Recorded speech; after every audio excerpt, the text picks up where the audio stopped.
अक्सर ये सवाल उठता है कि हमारी पृथ्वी पर जीवन कैसे पॉसिबल हुआ। क्यों सौर मंडल का इकलौता ऐसा ग्रह बना जिस पर नेचुरल लाइफ साइकिल के अकॉर्डिंग कंडीशनिंग रेडी हुई। अभी तक तमाम साइंटिफिक सोर्स के अकॉर्डिंग सच्चाई यही है कि इस ब्रह्मांड में हम अकेले हैं। दरअसल आज से 4 से 5 बिलियन साल पहले जिस जगह पर हमारी पृथ्वी मौजूद है वहाँ पर केवल धूल के कणों का एक बड़ा सा बादल मौजूद था। यहाँ पर लाइफ के अकॉर्डिंग वेदर और पानी मौजूद नहीं था। ये बादल सॉलिड स्फीयर के शेप में कन्वर्ट हुआ जब, तो बहुत ही ये गर्म था और इसका साइज हमारी आज की पृथ्वी के साइज का 1/4 पार्ट था। यही हमारी आज की अर्थ का बेसिक और रॉ पार्ट था। इसे प्रोटो अर्थ भी कहते हैं। डस्ट का क्लाउड इतना गर्म हुआ कि वो लावा की तरह बहने लगा। इसके बाद इस क्लाउड के ठंडा होने के बाद हमारी अर्थ का मास इतना अधिक हो गया। इसके बाद सवाल है कि धरती पर एटमॉस्फेयर और पानी कैसे जनरेट हुआ जिससे कि धरती पर पहला जीव जन्म ले पाया। हमारे साथ बने रहिए आखिर तक। आज हम जानेंगे कि तब से लेकर अब तक पृथ्वी की पूरी स्टोरी। तो चलिए शुरू करते हैं। हम आज अर्थ की एक ऐसी बायोग्राफी जो कि धरती के बनने से पहले के समय से लेकर आज तक की पूरी स्टोरी कहेगी। इमैनुएल कैंट एक जर्मन फिलोसोफर थे और उन्होंने 1755 में एक किताब लिखी। ये किताब थी universal nature history and theory of the haven. इस किताब में उन्होंने हाइपोथेटिकली धरती के फॉर्मेशन से पहले के समय से लेकर उसके हवा पानी समेत नीले ग्रह में तब्दील होने की तमाम बातें लोगों के सामने रखी। इसके बाद 1796 में एक फ्रेंच स्कॉलर पियर लाप्लास ने इस किताब में कुछ चेंजेस किए। तब से लेकर अब तक फाइनली अर्थ के फॉर्मेशन पीरियड से लेकर आज तक की कंडीशनिंग की तमाम बातें इस किताब में इंक्लूडेड हैं और ये वर्ल्ड वाइड एक्सेप्टेड हैं। इस किताब में सोलर न्यूक्लियर डिस्क मॉडल यानी SMDM के माध्यम से अर्थ के फॉर्मेशन से रिलेटेड चीजों को बहुत अच्छे से समझाया गया है। ये बताया गया है कि आखिर कैसे सोलर सिस्टम एक बड़े डस्ट क्लाउड से निकलकर एक राउंड मूवमेंट करने लगा और फिर इसी मोमेंट को फॉलो करते हुए सॉलिडिफाई हुआ और आज की सिचुएशन तक पहुंचा। इस किताब की सबसे बड़ी खासियत यह है कि तमाम बातों को बहुत ही लॉजिकली डिस्क्राइब किया गया है। शुरुआत करते हैं आज से 6 बिलियन साल पहले से, जब हमारे सोलर सिस्टम के स्थान पर केवल धूल के कणों का एक बड़ा सा बादल था जो धीरे धीरे डेंस्ड होता जा रहा था। धूल के कणों का ये बादल रोटेशनली मूव कर रहा था। साइंटिफिक लैंग्वेज में इसे नेब्यूला कहा जाता है। इस तरह के नेब्यूला बिलियंस ईयर्स में तारों के एक्सप्लोजन और ब्लैक होल से निकले मैटर डस्ट पार्टिकल से बनते हैं। हालांकि ये कई बिलियन ईयर्स की एक लंबी प्रक्रिया है। जैसे जैसे हमारे नेब्यूला में मैटर का अमाउंट इंक्रीज होता गया, इसके सेंटर में डस्ट पार्टिकल एक दूसरे के साथ कनेक्ट होकर मूव करते रहे। वैसे वैसे हमारा नेब्यूला स्फेरिकल शेप में आ रहा था। इसकी अपनी ग्रेविटी भी बढ़ रही थी। Small g is equal to capital G। Capital Gm/R2 के फॉर्मूला के अकॉर्डिंग हम जानते हैं कि ग्रेविटी और मास एक दूसरे के प्रोपोर्शनल होते हैं। यानी जैसे जैसे किसी एरिया में मास बढ़ता है वैसे वैसे उस एरिया की ग्रेविटी भी बढ़ती जाती है। इसी रूल के अकॉर्डिंग हमारा नेबुला स्फेरिकल शेप में ढलता जा रहा था। साथ ही उसकी ग्रेविटी और मास दोनों ही बढ़ते जा रहे थे। इसी दौरान हमारे नेबुला के करीब एक बहुत बड़े सितारे में विस्फोट हुआ और वो एक सुपरनोवा स्टार बन गया।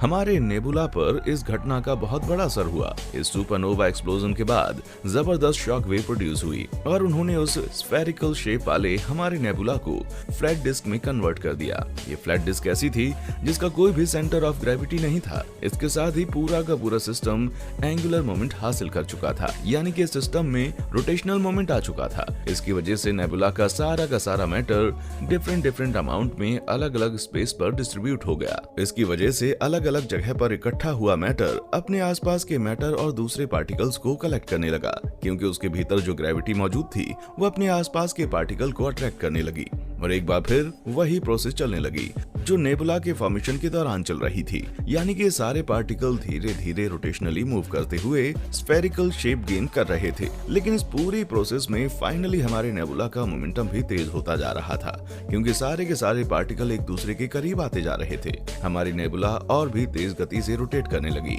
इसे समझने का एक और तरीका भी हो सकता है। आप इमेजिन कीजिए कोई बैली डांसर अपने दोनों हाथ फैलाकर रोटेशनली मूव कर रही है, यानी कि जिस जगह पर खड़ी है वहीं पर घूम रही है। इसकी वजह से उसके एंगुलर मोमेंटम का रेजिस्टेंस बढ़ गया है।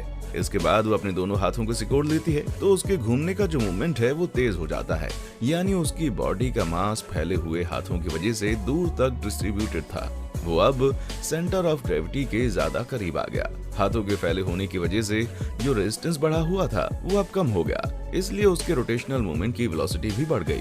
साइंटिस्ट इस प्रोसेस को कंजर्वेशन ऑफ एंगुलर मोमेंटम कहते हैं। तो अब बात समझ ही गए होंगे आप कि बेली डांसर के इसी प्रिंसिपल को प्रैक्टिस करने के बाद अच्छी तरह से यूज करते हैं, फिर आपको हम एंटरटेन भी करते हैं। चलिए एक बार फिर हम फोकस करते हैं अर्थ के फॉर्मेशन पर। हमारी नेबुला जो कि डिस्क के फॉर्म में आकर तेजी से अपने एक्सिस पर रोटेशनल मूवमेंट कर रही थी, उसकी वजह से सेंटर में पार्टिकल एक दूसरे के साथ गलत हो रहे थे।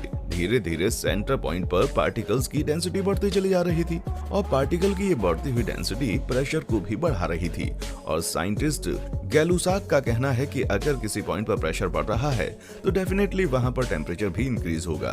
ये गैलुसाक का लॉ कहा जाता है। यानी अब हमारी नेबुला के सेंटर में टेम्परेचर तेजी से बढ़ रहा था। धीरे धीरे इसके सेंटर में हाइड्रोजन मॉलिक्यूल्स आपस में फ्यूजन की प्रक्रिया शुरू कर रहे थे, यानी कि दो हाइड्रोजन के मॉलिक्यूल मिलकर हीलियम का एक मॉलिक्यूल बना रहे थे।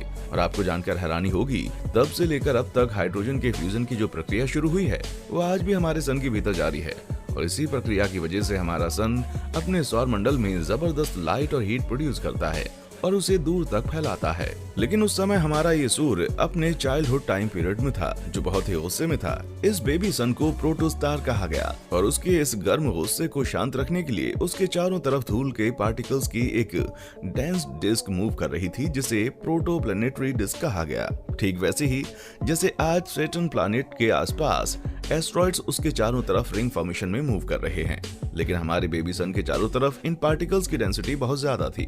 इस बेबी सन को मूड स्विंग की बीमारी थी और इस बीमारी को झेलने के लिए प्रोटोप्लैनेटरी डिस्क में केवल मेटल और सिलिकेट ही कैपेबल थे, क्योंकि इनका बॉइलिंग पॉइंट बहुत ज्यादा था। आगे चलकर मेटल और सिलिकेट अपनी ग्रेविटी के चलते आसपास के पार्टिकल को अट्रैक्ट करते चले गए। ये सॉलिड पार्टिकल्स लंबे समय तक एक दूसरे से लगातार टकराते चले गए और एक दूसरे के साथ कनेक्ट होकर मूव करते रहे। इस प्रोसेस में सबसे पहले टेरेस्ट्रियल प्लैनेट्स जैसे मर्क्यूरी, वीनस, मार्स और अर्थ बने। इसके बाद वो पार्टिकल्स जो ज्यादा सेंसिटिव थे वो गैस प्लैनेट जैसे Jupiter, Saturn, Uranus, Neptune, Pluto बने। इन कम डेंसिटी वाले कमजोर पार्टिकल्स की क्वांटिटी मेटल और सिलिकेट के कंपैरिजन में बहुत ज्यादा थी। इसी प्रकार बेसिकली सॉलिड और गैस प्लैनेट से हमारे सोलर प्लैनेटरी डिस्क रेडी हुई। इसके बाद बचे हुए पार्टिकल्स एस्ट्रॉइड के फॉर्म में घूमने लगे। आज भी particles asteroid belt, Kuiper belt, ऊट क्लाउड में मूव करते रहते हैं। 4 टेरेस्ट्रियल प्लैनेट के अलावा एक और प्लैनेट बना था जिसे थिया कहा गया। ये मार्स से 4 गुना बड़ा था। उस समय हमारी अर्थ का साइज बहुत ही छोटा था। थिया आकर अर्थ से टकरा गया। इस टक्कर में बेसिकली अर्थ और थिया एक हो गए और एक बड़ा प्लैनेट बना, लेकिन इससे अलग होकर एक टुकड़ा अर्थ के चारों तरफ मूव करने लगा। आज हम इसे चांद के नाम से जानते हैं। आज इस इंसिडेंट को हम ज्यादा इम्पैक्ट हाइपोथेसिस या बिग स्प्लैश के नाम से जानते हैं। इसके बाद हमारी धरती का साइज आज के साइज के इक्वल था, लेकिन अब भी अर्थ के पास उसका एटमॉस्फेयर और पानी नहीं था। उस समय हमारी पृथ्वी पर उसकी ग्रेविटी के चलते एस्ट्रॉइड की बारिश होती रही। ये प्रक्रिया लगातार हजारों सालों तक चलती रही, जिसके चलते पृथ्वी एक मोल्टेन प्लैनेट में बदल गई। एक बार फिर से धरती धधकता हुआ आग का गोला बनी। धीरे धीरे धरती के नीचे हार्ड पार्टिकल्स फिक्स होते चले गए। इस प्रकार हमारी धरती अपने कोर से लेकर सरफेस तक डिफरेंट लेयर्स में सिंक होती चली गई। आज भी धरती का सेंटर कोर लावा से भरा है। फिर हार्ड पार्टिकल से लेकर सरफेस पर सीक्वेंशियली सॉफ्ट पार्टिकल्स की लेयर बन गई। तब सॉलिड मैटर के सिंक होने पर धरती के चारों तरफ गैसों ने एक एटमॉस्फेयर क्रिएट किया। हालांकि अभी भी धरती साइकिल के लिए परफेक्ट प्लेस नहीं था। धीरे धीरे धरती की सतह पर एटमॉस्फेयर के कारण एस्ट्रॉइड बमबारी बंद हो गई। अर्थ के सरफेस का टेम्परेचर कम होता गया। साथ ही एटमॉस्फेयर में मौजूद सल्फेट, हाइड्रोजन और दूसरी गैसों की रिएक्शन से पानी की फॉर्मेशन हुई, जो जबरदस्त गर्मी की वजह से वेपोराइज्ड फॉर्म में था। अब धरती के चारों तरफ मौजूद वेपोराइज्ड वाटर ठंडा होकर अर्थ के सरफेस पर बारिश बनकर बरसने लगा। फाइनली ऐसी सिचुएशन बनी कि फोटोसिंथेसिस बैक्टीरिया पैदा हुए, जो हमारे अर्थ के एटमॉस्फेयर में मौजूद सल्फर हाइड्रोकार्बन कंपाउंड को कंज्यूम करके ऑक्सीजन रिलीज करते रहे। अब एटमॉस्फेयर में वो गैस जो हमारे लाइफ साइकिल के लिए पॉइजनस थी खत्म होने लगी और ऑक्सीजन इंक्रीज होने लगी। इस ऑक्सीजन ने फाइनली अर्थ के अराउंड एक ओजोन लेयर यानी O3 गैस का फॉर्मेशन होने लगा। इसके बाद हमारी पृथ्वी पर मौजूद ऑक्सीजन उन फोटोसिंथेसिस बैक्टीरिया के लिए पॉइजन बन गई। इस प्रकार वो बैक्टीरिया खत्म होने लगे। इसमें से कुछ ही सरवाइव कर गए, जो सिंगल सेल यानी प्रोकैरियोटिक यूनिसेल्युलर स्पीशीज बनी। आगे चलकर धरती पर मल्टी सेल्युलर यानी यूकैरियोटिक स्पीशीज भी बने, एनिमल सेल भी बनने लगे। इसके बाद हमारी पृथ्वी धीरे धीरे नीले और हरे ग्रह में बदलती गई। उम्मीद करते हैं कि अर्थ की स्टोरी आपको पसंद आई होगी। वीडियो पर आपकी राय का हमें इंतजार रहेगा। फिर मिलेंगे एक नए वीडियो में, तब तक के लिए जय हिंद, जय भारत, वंदे मातरम। देखने के लिए शुक्रिया।